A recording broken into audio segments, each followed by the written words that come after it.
Yes, so this is a paper I'm working on with Maria, who's the FTA guru. And I'm glad you mentioned that I'm a lawyer. I heard earlier on the dismissing lawyer thing. I'm an employment lawyer, and I'm a social lawyer, European law background. So we're looking at following a study we've done, Maria and I, on the non-impact of gender and gender mainstreaming in free trade agreement. And this is going to come out in, I don't know whether we have advertised for that book yet. The book that Natalia, we haven't advertised for it. Well, it's coming out. It's going to come out, isn't it? We've been looking, part of one of the projects we've been doing is we've been looking at the EU as a norm exporter, but we've been looking at the recipient point of view. And so this is a book that Natalia, John Leslie, Annika Björkdal, and myself, we've edited, and hopefully it's coming out this year. Anyway, so in that chapter that I wrote with Maria, we looked at gender and gender mainstreaming in FTA, or rather the lack of, and how the resistance of Asian country was so clear, and also the barrier coming from the EU in implementing any gender equality. And we're looking now, we're opening a little bit further, and now we're looking in this paper at social clauses in free trade agreement, and whether this is a basis for legislation transfer, non-transfer. We don't know.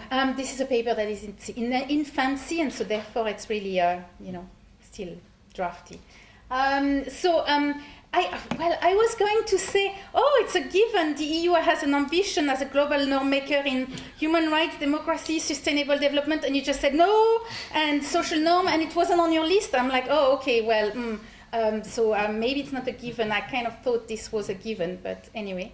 And the EU is in tension always, and I'm going to talk a little bit about that, how there is a battle, I always see it as a battle in the mud for some reason. The EU can't get away from its economic nature, and so the neoliberal project is always there, but then the EU wants to do something else, so it's kind of like this battle, this tension. So the EU eagerness to develop or to engage, to foster good relation with this rising market in the East is really quite something that is in tension with the ambition that the EU might have as a global norm maker in terms of social policy, at least. What are we talking about when we're talking about social rights, principle, this sort of thing? So this is my lawyery thing. That's my contribution to the paper, really. So the Union has objective, in its objective, it has full employment, social progress, the fight against social exclusion, and social protection. We find that in Article 3 of the Treaty on European Union. And in order to do all that, Article 9 of the Treaty on the Functioning of the European Union tell us that the EU has to develop it has to act in those areas in implementing its policy of the Union, and that includes the externalization of the externalization policy. Also, since Lisbon, the Charter of Fundamental Rights has been given treaty value, and so it has legal value. And in it we have things like the right to information and consultation, the right to strike, the right to be protected against unjust dismissal, unjustified dismissal, fair and just working conditions, the prohibition of child labor and some protection for young people, reconciliation of family and professional life, and social security and access to health care. So this is found in the Charter, and so it's part of the norms, the values that are being part of the policy development of the EU, and the policy development of the policy of the EU includes the externalization. And I have no idea in time, so yeah.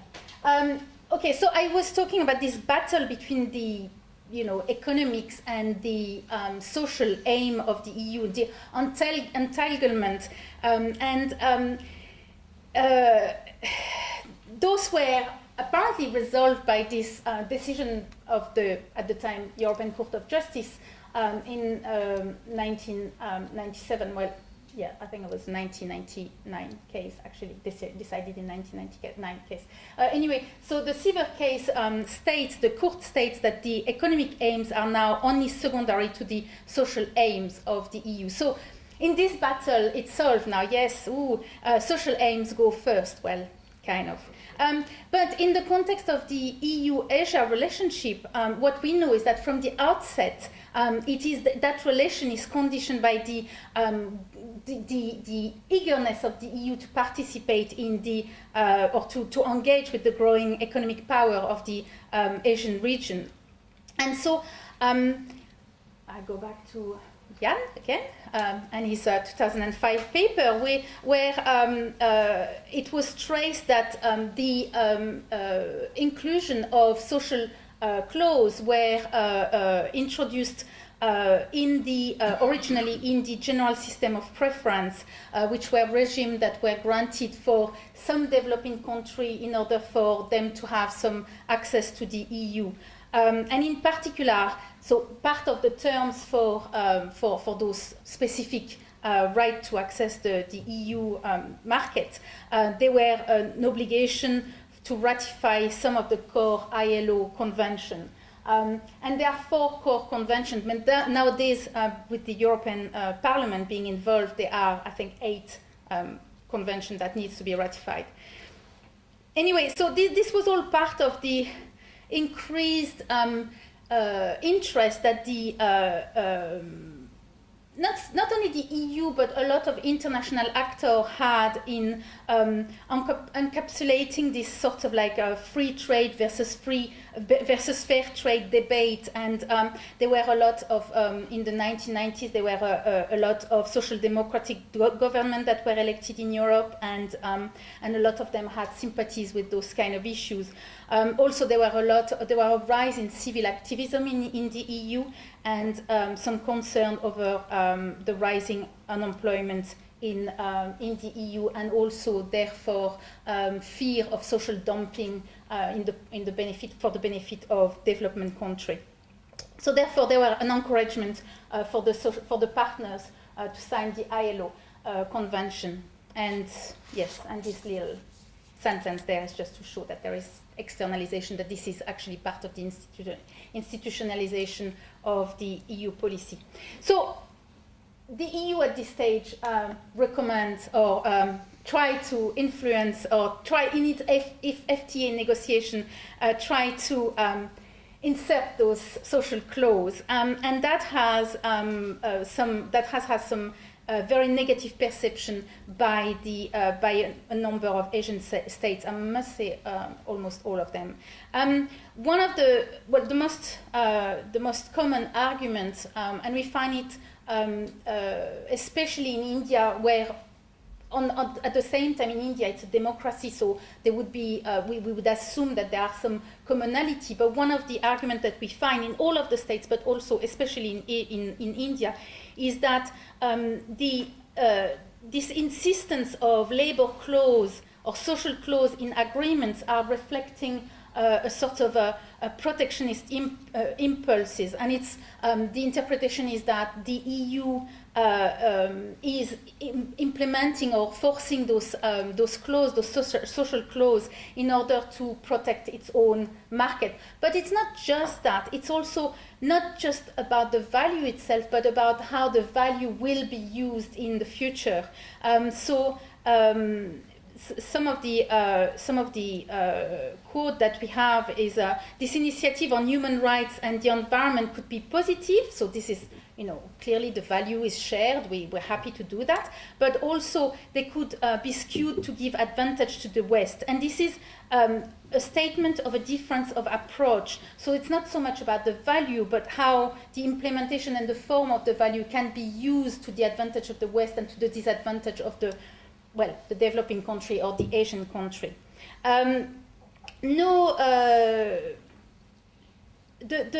This argument has been upgraded. It's not upgraded that I want to say, but it's been even more debated since the Lisbon Treaty, and the Parliament has been given power to got his hand in the free trade agreement and the negotiation of the free trade agreement, and the Asian states are very concerned about the EU approach since the involvement of the European Parliament. The European Parliament adopted a number of resolutions, one in 2009, and then it was reiterated in 2011, where it states that it proposes the inclusion of legally binding clause on human rights, social and environmental standards in their enforcement with measure in the event of infringement in free trade agreements.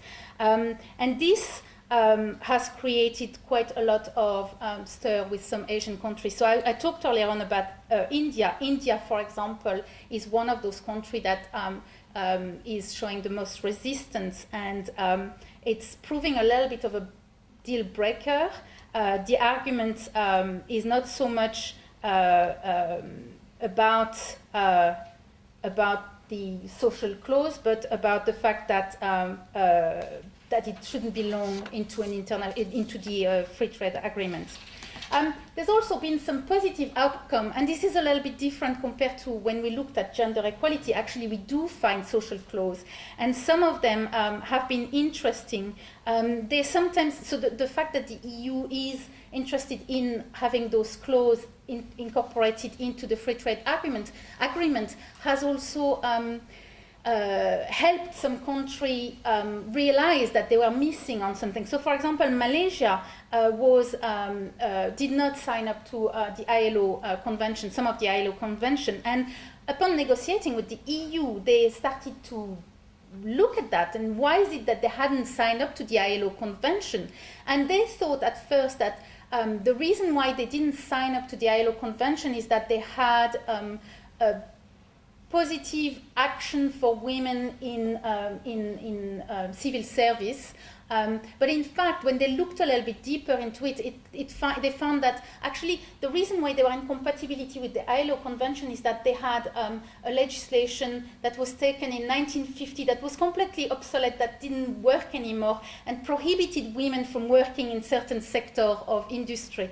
So they realized that, well, actually, this legislation did not really, exist, or did not really was not in force anymore in Malaysia, and there were no reason to not sign up for the ILO convention. So it turned out to be actually quite an interesting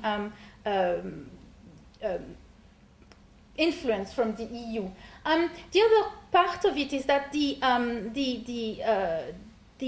Asian countries seems to want more of a dialogue and cooperation, and more of a light touch sorts of discussion, whereas the EU, and that goes back again to what Jan was talking about, the EU has more of an approach that is institutionalized in the rules. It has to be signed, it must be incorporated into domestic law, and it makes things quite difficult.